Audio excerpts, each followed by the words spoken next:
Hello, I'm Daniel. Welcome. We're going to talk about story beats today. What are story beats? Story beats are those key moments that happen within the book that anchor you to the plot. So, for example, when the main character finally leaves their house, or when the main character makes a fateful decision, or when the main character finally faces off against their big obstacle, right? It is critical that you understand your beats, that you anchor them well, because these are really the signposts that leave an audience through the story. Now, some of you, I saw some points in there that they're a little bit skeptical about beats, and I won't go ahead and read this because I'd like to address this. I wound up writing an outline that doesn't use the hero journey beat sheet. It's not universal, nor particularly helpful outside certain types of stories, and that beat sheets are the get rich quick scheme of the writing world and not all that helpful.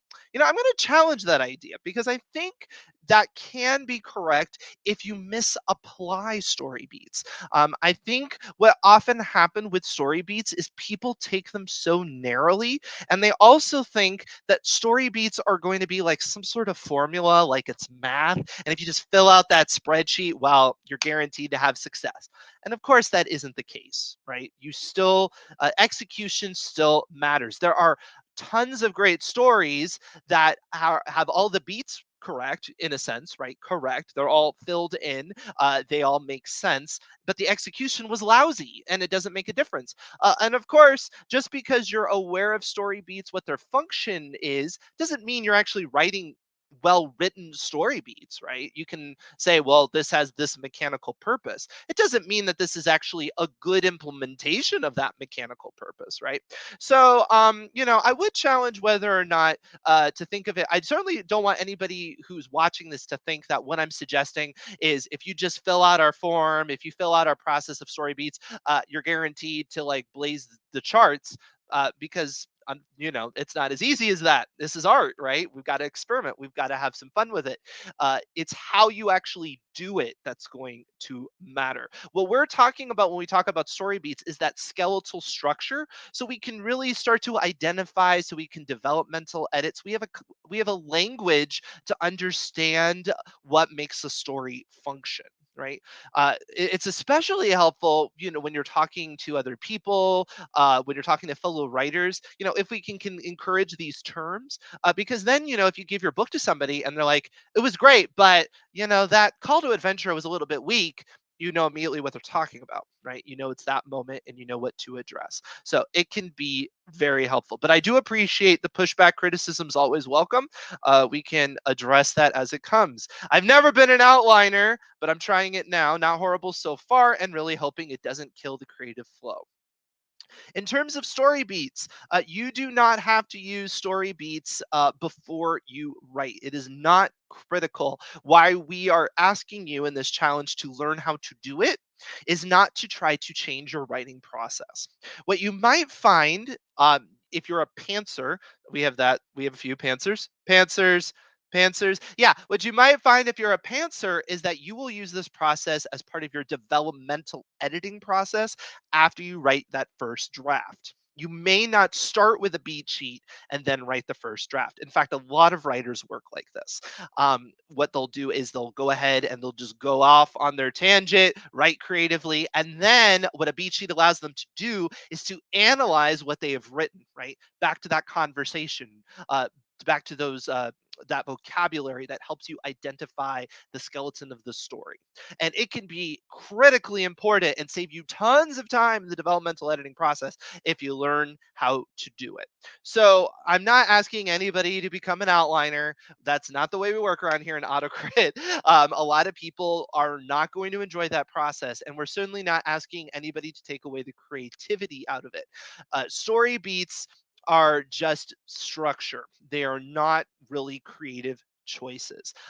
The order in which they happen can be adjusted. The order we give you is kind of the standard order, but moving beats around is certainly acceptable and done all the time. And the pacing is completely up to you. There are stories, we have it broken down to Act 1, Act 2, Act 3. There are stories that Act 1 is maybe like 1% of the book and you're immediately into act 2 and that's like 99% of the book because it's like a bunch of action sequence. These sort of things can happen, right?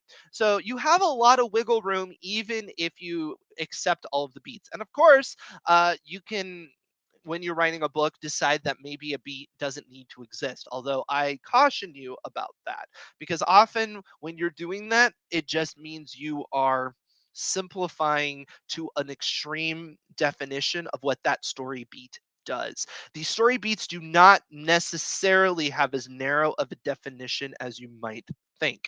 So we are going to go through. Now, just because we are a big fan of our beat sheet doesn't mean that you this has to be the tried and true way you always do things, right? This is something that we like. If you already have a beat sheet type that you like, you'll find a lot of similarities with ours. For the purpose of the drop the beat challenge, though, we are asking you to use ours, try it out, see how it goes for you. I think you'll be very satisfied with the results because it's a very thoughtful way of looking at it. Somebody's asking, can you start using beats halfway through your story or novel? A little bit confused by what you mean. If you mean during the writing process, then certainly you can decide at any point in the writing process whether or not you want to look at your story beats or not. Story beats, I mean, certainly the first one, you have no choice. It is the opening of your novel. It's called the opening image for a reason. Yes, anchor points, right. The nice thing about story beats is that this allows you to outline your entire story in a way that can make sense to you, especially if you're not somebody that naturally analyzes story arcs, because this gives you those little signposts to look for. It's another tool. Um, and yes, Sarah, you apply story beats after your first draft. It can be really helpful to see what you haven't before. Exactly. The main thing that story beats can help you if you're a pantser, and I know most of you are. That's the majority answer we get when we do analysis on our listeners. Is that most of them do not write outline in advance. Great. But what you'll do is you'll write that first draft and then the beats will help you maybe figure out some gaps in your story, way to tighten things up. What you might realize is something about your pacing, right? If the switch from act 1 to act 2 is like 50% through your novel, and our research shows it really should be more like 25% at the latest, you will realize you have a slow paced book, and maybe you didn't want that. You might have to edit, you might have to move scenes around, stuff like that. I'm just catching up here on the comments. It is also a great way to organize points to build a synopsis. That is also correct. We get from our listeners all the time, from Autocrat members, how do I write a synopsis because I don't outline? Yeah, well, the nice thing is that if you know how to story beat, it can help you build a synopsis. And agents look for them all the time. People who want to do a read for you might be looking for it. You never know when you might need a synopsis. It's a good skill to have and it can be really helpful to do it. Doesn't each genre have different beats? That is a great question. No. I would say no. And you're going to be like, what? But that is because of the nature of our beat sheet, right? I have seen beat sheets that are specifically tailored to a specific genre. Our beat sheet is not.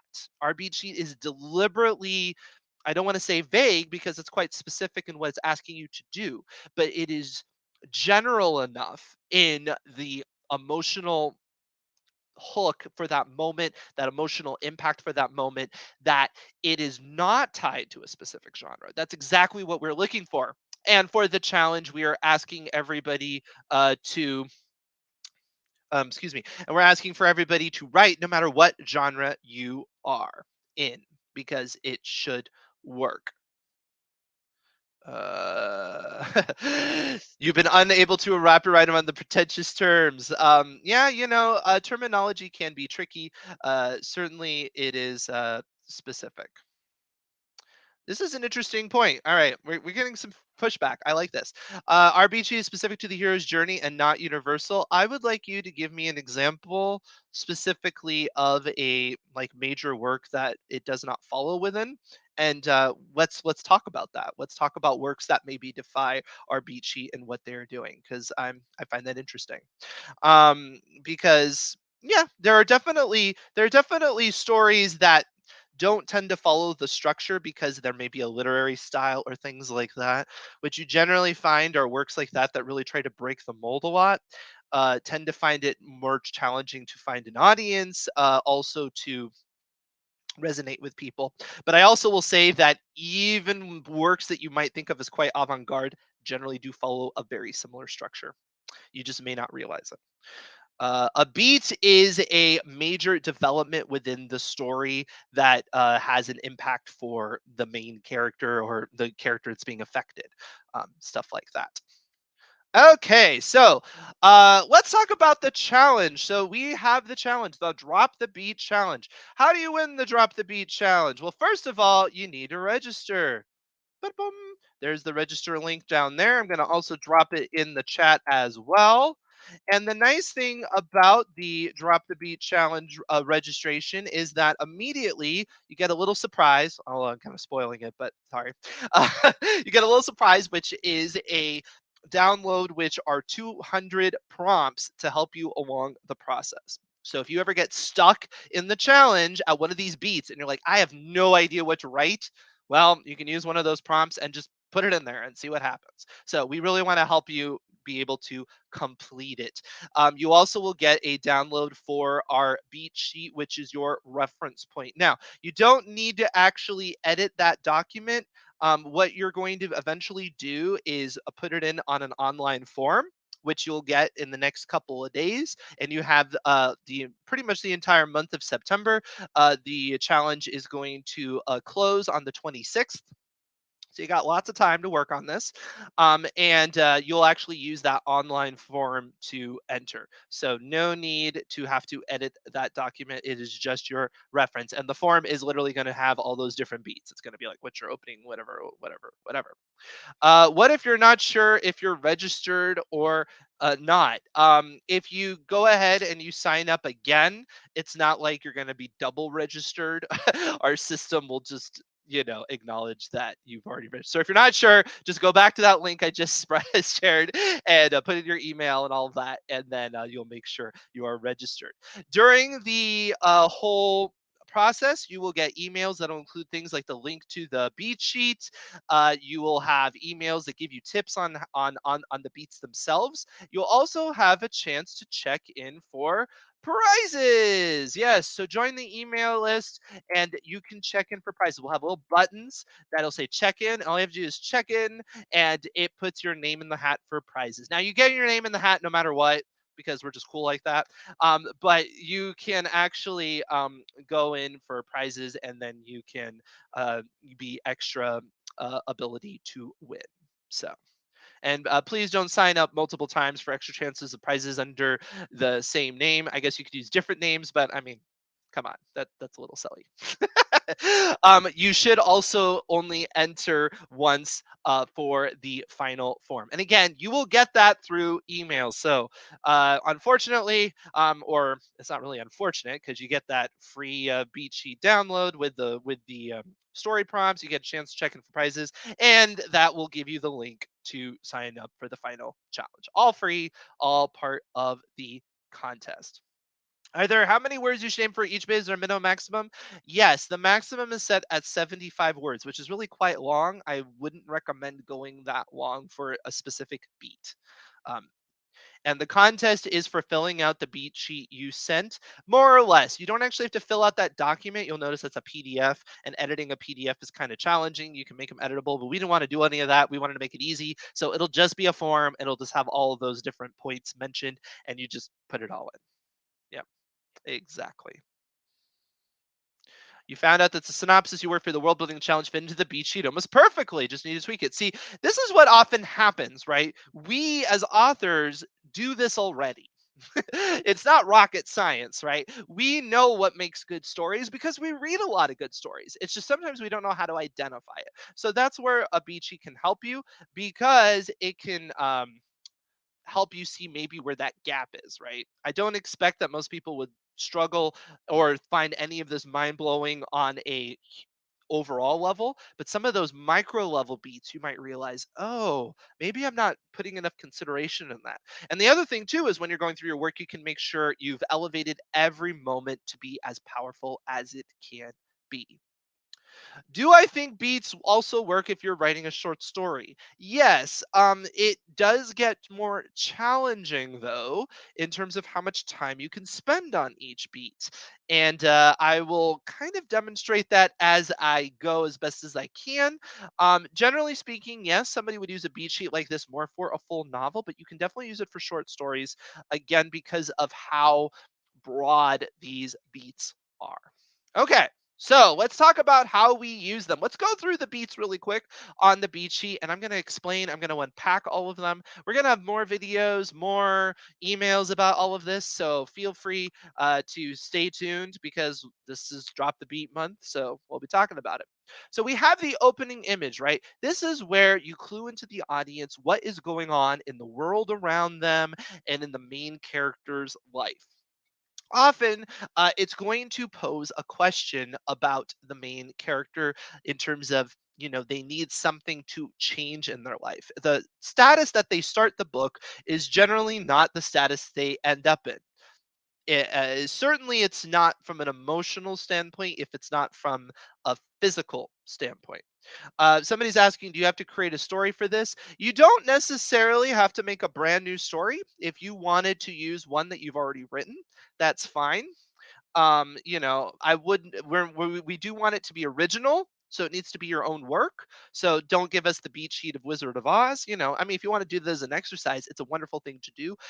But for the challenge, what we're looking for is, what is the most creative use of these, beats. So essentially what we're looking for is the most creative outline that we can find from the community, for sure. And we'll have some specific categories which we're not going to announce in advance because it'll get a little bit fun. But maybe stuff like, the most creative use of a single beat or things like that. Um, those sort of things are fun to announce, kind of based on the entries, right? So if we see somebody does a really cool idea for like the call to adventure, you might get a prize for that. And of course, you also have the generic prizes just for signing up. You're on the general list for the grab bag at the end as well. All right, so the opening image, yes, this is how we establish what's going on in the world of the book, what's going on in the main character's life, what maybe needs to change, or if not the main character, who is the main antagonist. It's pretty it's almost impossible that it doesn't include one or the other, right? It's either the main obstacle the main character is going to face or it's the main character. How safe is your idea going to be if you want to use it later? We do ask that you allow us to talk about it live on air. So if you don't want to do that, then you may want to save that, do the challenge, but maybe don't submit it to us, for that sake, because, this is a public contest. Other than that, obviously, we AutoCrit is not a publishing company, and we are not intending to use any of these ideas for anything. These are still your ideas and your work. So yes, keep that in mind. All right. A glimpse at theme. This is the next beat. This is something that literally could be as short as a sentence. This is where the audience gets clued into what your story is about from a thematic sense, not just a plot sense. So, an example like this might be if it's a story where the main character it's a story about trying to not be so selfish. You might have a character make a comment about selfishness in the world, and then you realize, okay, that's going to be a topic. This can be a hard beat to do elegantly, right? It's easy to lean into it really hard and make it really obvious. But when done well, what this does is it ties the whole book together and it gives the audience a signpost to look out for. You want a new writing bug. That's awesome. If writing a series, are there beats to hit over the entire work? Yes. What often happens is you end up with nested beat sheets. So what you'll have is for a single book, you'll have a bunch of beats for that, and then for the overall series, you'll have story beats for that. And it tends to look about the same. Like I'll just give an obvious example, Harry Potter. If you look at a Harry Potter book, if you take it out, you'll find that it'll hit the 20 story beats that we have here well, and then overall the story does too, all 7 books, right? What you'll find is that the last book excuse me, within the series kind of ends up being the 20 beats, but this enhanced version that brings together the all the story beats of the entire story is what generally happens, you know. All right, so he's to set the status quo. Again, we need to make sure before things shake up for our main character that we fully understand what their predicament is, where they are at, so that we can contrast it later. As you can see, this is something that's quite broad, right?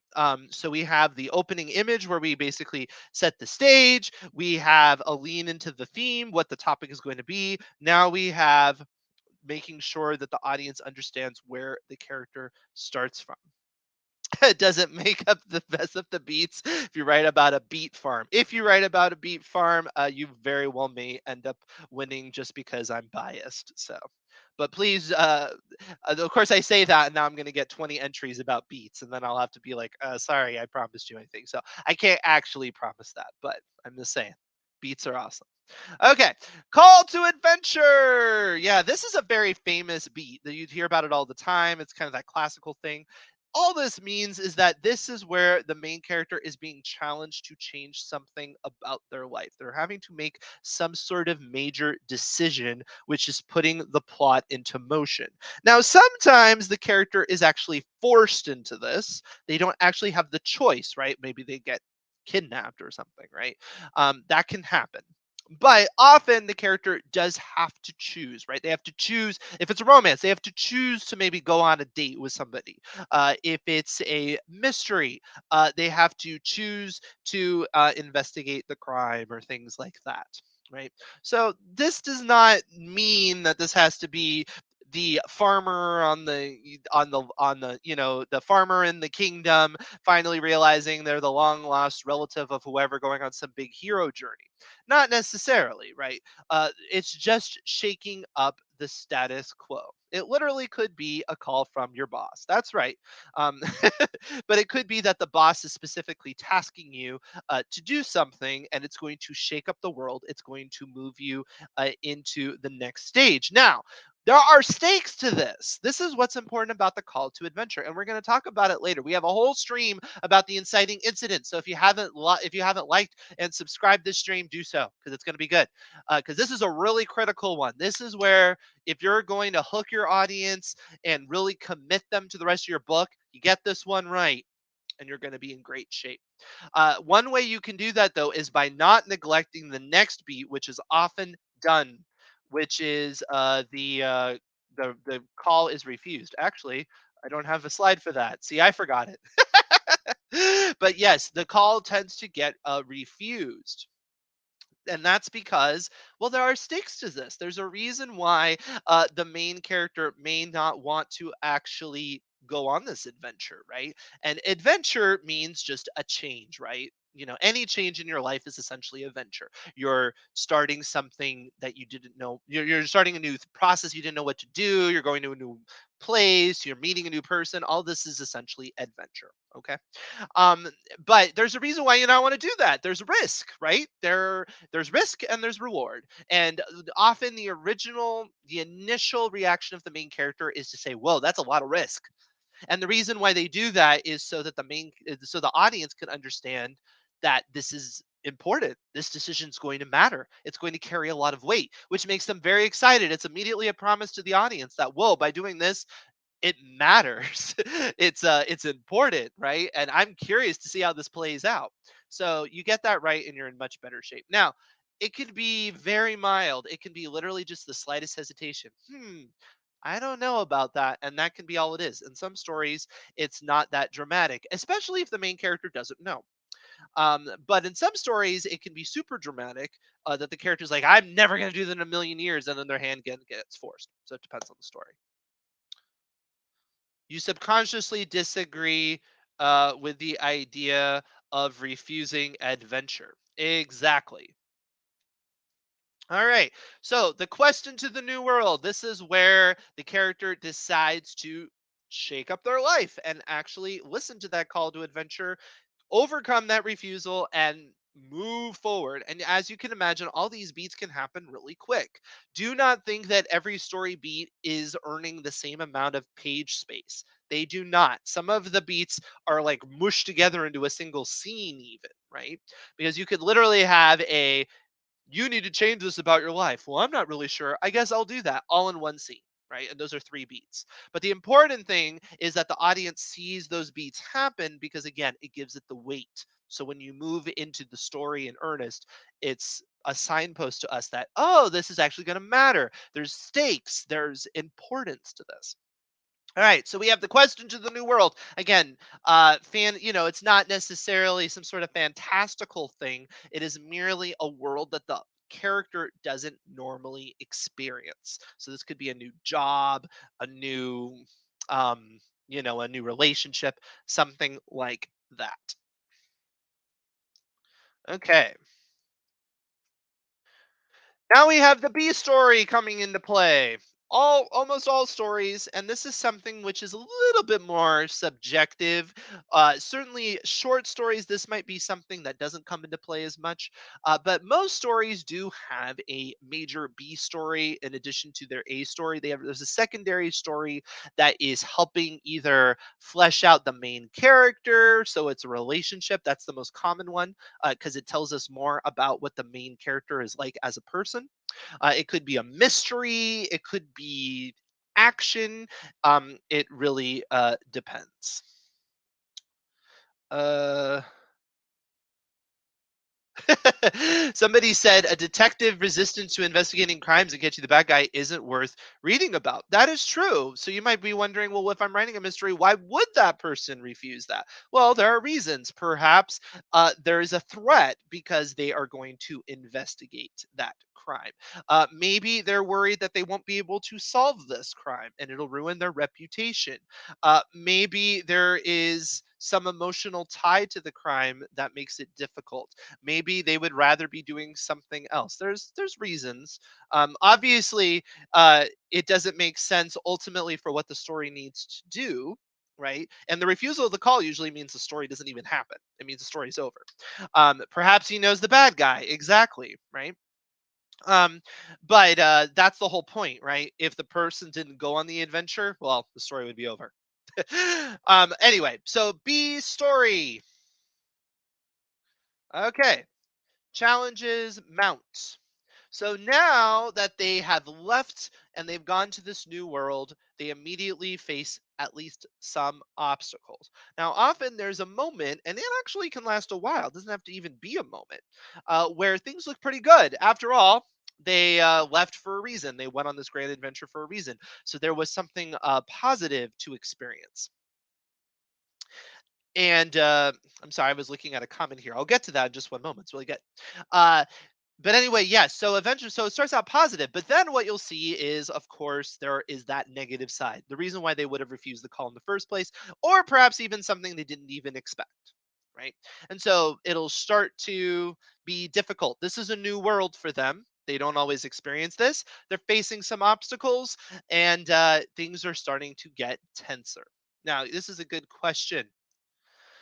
What if the story is about the character doing something they have always wanted to do?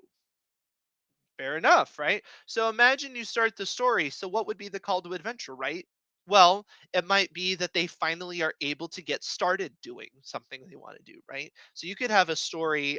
That's just a version. There's all other alternatives, right? But like, let's say you do a sports story, right? And they've always wanted to win the Olympics. Well, you could start it where the call to adventure is literally they have earned the spot to get into the Olympics, and now they are traveling to the Olympics. And you could say, well, is this really that much of a new world? Well, if they've never been to the Olympics before, then yes, it is. It may not be a new world completely in terms of it's a competitive space they understand, but it still is a new world in a sense. The new world does not have to be a complete 180 from where they started from, right? It is just a new situation. All right, let's move on. Raise the stakes. Yes, because of these obstacles coming in, the emotional stakes are raised, the dramatic stakes are raised. We learn more about the main obstacle between the main character and what they want. and we are more concerned about it. Perhaps the antagonist is a bigger threat than they thought. Perhaps their method of defeating the antagonist isn't going to work. We talked about mysteries. Perhaps the mystery is a lot more difficult to solve than they thought. There's a lot more going on beneath the surface. There's more risk to them, etc. There's a way to bring this up. Interesting that you think this is less likely with procedurals. I would say that is not actually the case. I think you will find when you look through cozy mysteries, you will find a lot of these similar beats. They just are more subtle than what you're thinking they need to be, because they are there. Um, yes, it could be that the main character is it's something they think that they want, and then it finds out that it isn't what they want. That is true. The B story often follows the internal journey, and the A story often follows the external journey. That's true. Not always the case, but yes, that's good shorthand for it. Sometimes the B story doesn't involve the main character at all, or very little. Like they'll tie in eventually, but it just depends. The villain adds pressure, right? So at this point, and when we say the villain, specifically whatever the antagonistic force is, right? So you may not actually have a character that is the villain in the classical sense of somebody with evil intentions. It could be that it's, just a rival. If it's the Olympic story, right? This would be, oh, all of a sudden, oh, the person I'm competing against in the Olympics is a lot better than I thought, or something like that. How specific do we need the beats to be? I'm assuming for the challenge. Would it need to include particular dialogues or just a basic description summary of each scene? The latter. I'm not looking for something that's literally like I'm diving in and I'm getting a little piece of it. What I really want is something that's an outline, you know. So, and it could be very basic. It can be like if it's the Olympic story, like I just mentioned, it would be they always wanted to be in the Olympics. They finally get their chance to go to the Olympics. They get there, and their chief rival actually is a lot better than they expected. They get a super good time. They're not sure if they're going to win. Something like that. It would just have to be a sentence, to be honest. So, yeah. I mean, if you end up with just 20 sentences as your submission, you're gonna have just as much chance as anybody else, based on the quality of those sentences. It's the length is not going to matter because most of these beats can be done in a sentence. All right, so the B story blowout. This is the culmination of the B story. Now, this beat is the most subjective on when it can move around. It is the most common that there is a resolution in the B story before you start wrapping up the A story. However, that is not always the case. But often the B story reaches a big escalation, which kind of cascades into the A story reaching an escalation. And one of the reasons why is so that way you don't just bundle all of the crescendos at the same time. Now, some stories do an avalanche. I know Brandon Sanderson said that he used to plot a lot more like that, where his stories would avalanche, and then he realized it actually was a bad strategy. So he went to something more like this in terms of the way that it nests. So, what I would suggest is follow this at least at first. You might decide you want to move it later. You can also do the B story resolution, maybe even at the very, very end after the A story is resolved, too. That can sometimes be a case. Relationship plots often like that, right? But at this point, usually it's reached some sort of tension point. So, for example, in a lot of stories where the B story is a relationship plot, this is where you'll have the breakup or something like that, which just puts the protagonist in a worse situation for the main antagonist they're facing. The B story is a subplot. It's not necessarily the antagonist. No. All right. Then we have the disaster. Yeah, this is a pretty obvious, right? Two-thirds within most stories, something goes terribly wrong, and the main character has to pick up the pieces and solve something. The reason why is because, well, you want this sense of escalation, right? Things get worse and worse and worse before they get better. Now, there are some stories where this is pretty subtle.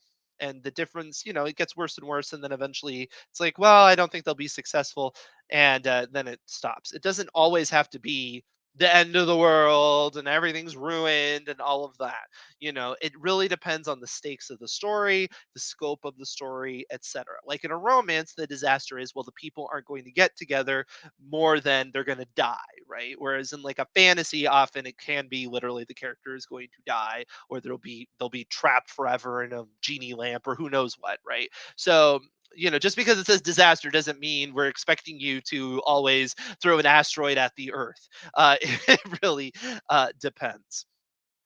All the elements should be there, but does the story need to exactly follow the construct of the beat sheet? Well, that's a question, right? So this depends on your process. If you're using a beat sheet as an outlining strategy, what I would say is you will not expect that your story is going to follow the construct of your beat sheet exactly, because you will get better ideas for your beats as you write them. Because often when you're beating something out, you're just looking for that quick win. You can get a little bit lazy, and then what you'll find out is, oh, there's actually a less cliche, a more interesting way of doing that part, right? So you don't need to get married to it just because you're outlining. Now, if you're using it as a developmental editing tool, then what you're going to be doing is putting in the already existing story into a beat sheet, and then using it to decipher where those gaps might be in your story. For the purpose of the challenge, we're just looking for a beat sheet. You don't actually have to complete a book from it. Although, if you do, let us know, because you might get featured on this live stream. Hey, if you started your book process all the way back at Drop the Beat and you're up on Amazon, you let me know, because I love to encourage people to write. That's what these writing challenges all about. That's what the autocrit community is all about. So yeah, go ahead and let us know. All right, so we have despair and rally. So the character feels like all is lost. That's often what this bee is called. And they're like, I'll never get through it. And then they're like, yeah, I guess I'll give it another go of some sort, either because they're forced to or because they resolve to. And then they decide to move forward, which brings us to the next story beat, which is the power of resolve. So they really formulate a plan to move forward. What often happens is that the character was doing something wrong that somebody has to point out, because if they knew it from the beginning, why didn't they do it in the first place, right? So they had to learn something along the way that either a character points out or they figure out for themselves, and then they move forward to face off against whatever the obstacle is with this new information, and hope that it is successful.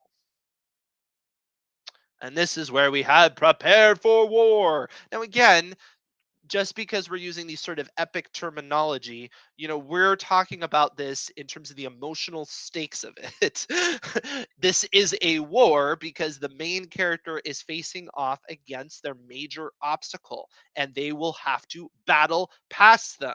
If it wasn't an if didn't take a cost, if it didn't take effort, it wouldn't be much of an obstacle, would it? Now, this could be all kinds of different things. In a romance, this could be that the main character has to convince somebody else to let them get married, or they have to convince the person that they're falling in love with to love them, or whatever it is, right? It does not have to even be violent. It doesn't even have to be something that would be of major consequence if you heard about it on the news. The important thing is the emotional stakes, right? This is a war to get what the character wants. Be careful that your B plot doesn't overshadow your main plot. Yes, that is very true. That is that is a problem with B plots. Okay, the final battle. So we prepared, and now we have the final face off against the obstacle. Now the question is does the main character always win against the obstacle? Well, no, of course not. There's a good reason why that isn't always the case, and that's because the main character sometimes wants something that is not good for them, in which case they will lose, and they will have to cope and learn that what they wanted wasn't really what they wanted all along. This is an example I've given lots of times, so you'll have to forgive me if you're sick of it. But Finding Nemo is a great example of this. The finally in the story, Marlin has to realize that Nemo, who is the antagonist, the biggest reason why he can't always keep him safe. Marlin's goal is to try to keep Nemo safe completely. Nemo's the biggest obstacle to that goal because Nemo doesn't want to be completely safe. And so ultimately, the final battle is when Nemo allows Marlin to go into the net And so Nemo can tell the fish to swim down. He has to risk his life because Nemo knows more than his dad, and his dad has to be willing to let him do that. And so the final battle is literally a conversation. It's, I want to do this. Yes, you can. Okay. So you can see how it doesn't, like I said, it doesn't always have to be something that would make the news. The point is the protagonist is facing off the antagonist. Somebody is going to win. If the antagonist wins, it either means your story is a tragedy or what your main character wanted isn't good for them. If they win, then it's a typical story. Characters, each growing at a different pace, need two beat sheets, perhaps. But I do question whether or not you actually have two main characters. A lot of people think they do, but they really don't because there's only one major character that's actually driving the action of the story. When I say main character, that doesn't even have to be the character that you're in the viewpoint of. It can be simply the character that is the main driver of the action of the story. Okay. One last surprise. This is a little optional, but often what you do is in that final battle, you decide to throw in a wrinkle that the audience is not expecting. This can be a lot of fun.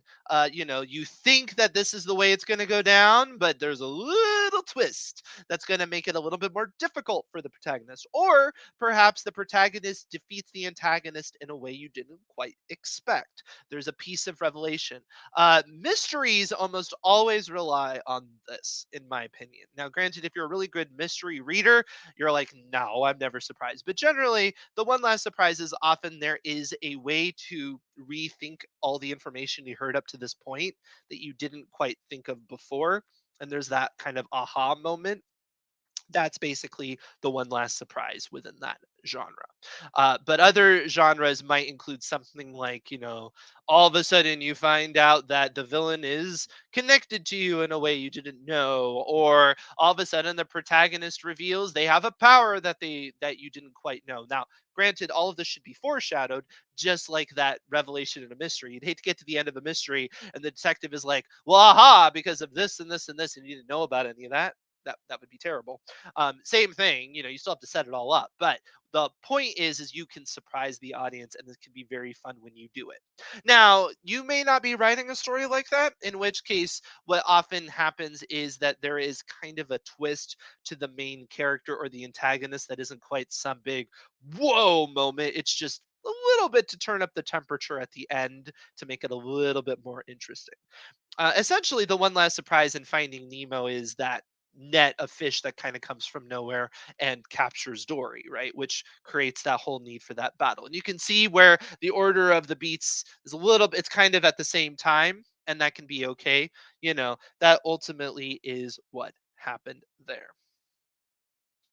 All right, resolution. Yes, ultimately we have to resolve the battle. Does the hero win or do they lose? Like I said, they win in a story with a. Hold on here. A little technical problem. I forgot to plug in. Don't want to lose power. Okay. Sorry about that.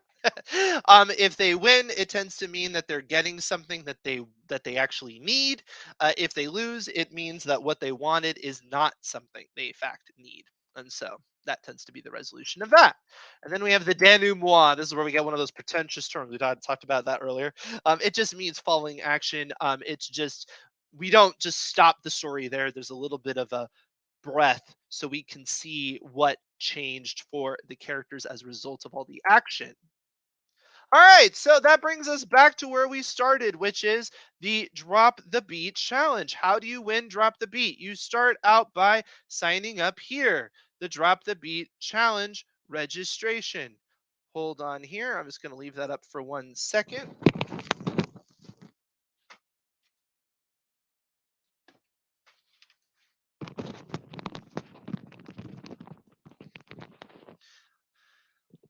And yes, you'll have a chance to win prizes. You'll have a chance to be involved in the challenge. Join the email list. We'll be emailing you throughout with tips, tricks about story beats and other opportunities to get involved in the AutoCrit community. Check in for prizes. There's going to be little buttons that you can hit.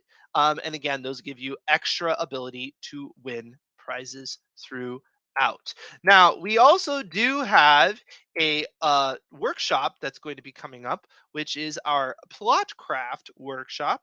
And that will be an opportunity for you to come on live with me and talk about story beats. Perhaps you want to talk about the specific beats of your story. We're going to break all the beats down more so than we did today. Get into the nitty gritty, a lot of real world examples about that. And I'm going to drop that link here. I'll also display it on the screen.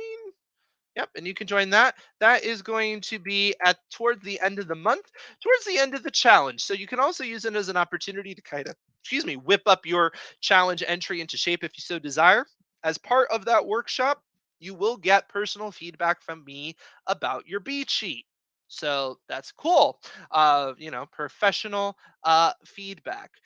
And everybody will have the opportunity for professional feedback on their beat sheet if they so desire when you submit. So look for that when you submit your entry. And of course, we will be doing some grab bag, some live analysis of some of the beat sheets here on this live stream as well, which is a lot of fun. It gives you the opportunity to look and see what everybody else is doing and all of that. For AutoCrit members, for your pro members, on Friday we will be doing a drop the beat challenge live stream just for you. We're gonna call it turn the beat around. I'm gonna have to do all my beat puns. You can't stop the beat and all of that. Um, we need like a Spotify playlist. Maybe I'll make one. But yes, we'll be doing a live event for members, and there I'll be hopping on with you, and you can pick my brain about beats, and then we'll also be workshopping a beat together, which I think is going to be a lot of fun. We'll have a little brainstorming session, and I always love those. And you'll get to see what we come up with here on the live stream because we'll be sharing our work with everybody afterwards. It's going to be fun. How much does it cost? The workshop is $37. It's actually a very reasonable challenge related sale we're doing. So usually our workshops are a lot more, but we are doing a great deal for you, especially considering the feedback. So yeah, take advantage of that. These sort of deals do not come around all the time. All right. So thank you so much for joining me this week. Please join the Drop the Beat Challenge. I'm going to go ahead and give another little link to that. And I'll give another shout out to the Story Sorcery class. So if you're interested in writing fantasy, it's right here. We talked about that a little bit last week, but yes, that's going to be kicking off this Thursday evening. We have so much going on in AutoCrit, it's so great. Yeah, so you can always join that as well. And of course, like and subscribe, hit the bell for this stream. We're going to be covering more about story beats throughout the month and more about the challenge. And again, sign up for the email list and you will get that submission link. And the link will give you a form to fill out all of those beats. So do not feel like you need to edit any documents or any of that. Thank you so much, everybody. We will see you around the AutoCrit community. Have a great day. And yeah, you can drop the beat. I better stop before they pull my stream for copyright.